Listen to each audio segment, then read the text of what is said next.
Guys आज चाहिँ म बिरयानी बनाउन गइरहेको छु। हामीलाई चाहिन्छ 1 केजी मटन, लङ ग्रेन चामल, दही है, अनि यो चाहिँ पुदिना र धनिया हो। अनि यो चाहिँ ओनियन, यसलाई चाहिँ हामी फ्राई गरेर रातो रातो बनाउँछौँ है। हामीलाई चाहिन्छ यो ग्रीन चिल्ली, यसरी सेपमा काट्यो भने चाहिँ राम्रो हुन्छ। अर्को भनेको यो चाहिँ हजुरलाई अप्सनल हो, त्यही पनि यसले मिठो बनाउँछ। ल्वाङ सुकुमेल भयो, दालचिनीहरू भयो।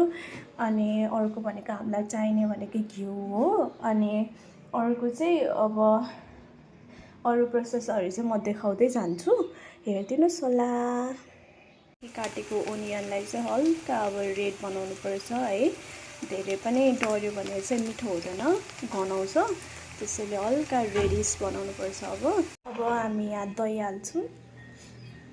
दही म्यारिनेट गर्न लाग्यो है। हामीले चाहिँ दही हालिसकेपछि हामीले बनाएको अघिको ओनियन, रातो रातो बनाएको ओनियन हाल्छौँ है।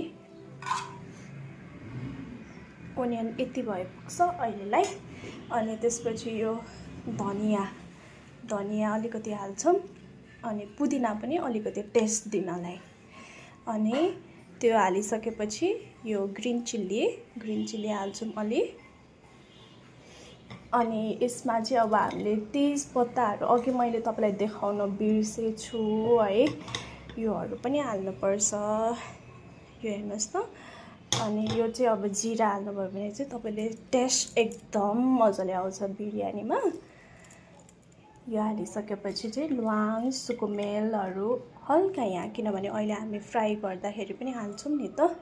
अनि यति हालेर चाहिँ अब म्यारिनेट गर्नुपर्छ। साल्ट अलिकति, नुन अलिकति हालौँ है, नुन टेस्ट दिनलाई। अनि मसला, गरम मसला हो यो चाहिँ, मसला अलिकति हालौँ। मसलाले पनि टेस्ट मिठो दिन्छ।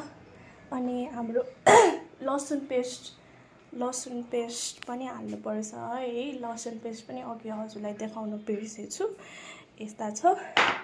लसुन पेस्ट पनि हामी हाल्छौँ। लसुन पेस्ट चाहिँ अलि हाल्छौँ हामी यसमा है, किनभने यो मासुमा त अब पेस्टले नै हो नि त। अब यो हामीले म्यारिनेट गरेर हजुरलाई देखाउँछु है।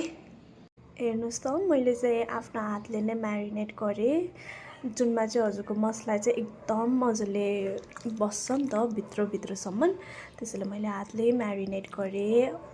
यतिको म्यारिनेट भइसकेपछि चाहिँ we are ready to go. को लागि हामी 2 मिनट्स जति हाम्रो फ्रिजमा छोडिदिन्छौँ म्यारिनेट हुनलाई। चाहिँ यो कुकरमा बनाएँ है। अनि मैले तेल हालेँ, अलिकति तेल हालेँ अघि, ओनियनको तेल। अनि अलिकति घिउ हालेँ। अनि त्यसमा दालचिनी, धनिया, तेजपत्ता है, सबै यो जिराहरू सबै हालेर एकछिन मैले फ्राई गरेँ है। मैले किनभने यसो गरिरहेको छु भने मैले आफै बनाउँदै आफै क्यामेरा चलाउँदै गरेर चाहिँ मैले सकिनँ त्यो गर्नलाई, देखाउनलाई, ओभरअल देखाउनलाई। यस्तो भएछ, हेर्नुहोस्। यति स्कोप भएपछि चाहिँ अब हामी मटन हाल्छौँ। कि मैले म्यारिनेट गरेको मासु चाहिँ यसरी हालेँ। अब यसरी हालिसकेपछि चाहिँ मजाले एकछिन पाक्न छोडिदिने, कुकर बन्द गरेर चाहिँ एकछिन पाक्न छोडिदिने है। अब यति भएपछि चाहिँ मसलाहरू सबै मिक्स भएर एकदम मजाले फ्लेभरहरू आउने सबै चाहिँ यही भित्र हुन्छ। अब यो एकछिन छोडिदिने हामी है।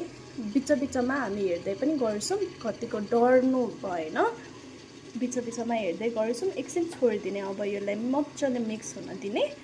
मासु पाकेसम्म चाहिँ हामी मसलाको झोल बनाउँछौँ बिरयानीमा हाल्ने। मैले सुरुमा हालेँ यो ग्रिन चिल्ली, अनि धनिया पछि मैले अघिको अलिकति ओनियन पनि हालेँ। त्यसपछि फेरि हामी अलिकति कर्ड हाल्छौँ, दही हाल्छौँ है। यति हालिसकेपछि मसला हाल्छौँ, हल्का हामी मसला हाल्छौँ है, मसला हाल्छौँ। अनि यो हालिसकेपछि चाहिँ हल्का पेस्ट पनि हाल्छौँ हामी, पेस्ट धेरै होइन, अलिकति मात्र। यतिलाई चाहिँ अब हामी मिक्स गर्छौँ। चाहिँ हाम्रो झोल भयो, ग्रेभी झोल मसला भयो, एकदम राम्ररी मिक्स भएछ है। वाउ यस्तो मिठो फ्लेभर आएको छ अनेस्टली यस्तो मिठो भएछ भित्रसम्म मसलाहरू गएको छ है हेर्नुहोस् त एकदम डढेको पनि छैन ठिक्क फ्लेममा पकाएको छु मैले अनि यो सँगसँगै अब हामीले यहाँ चामल बसालेको छौँ यसमा जिरा हालेको छौँ है तेजपत्ता राखेर चाहिँ अब हामी 7-8 मिनटसम्म चाहिँ यसलाई पकाउँछौँ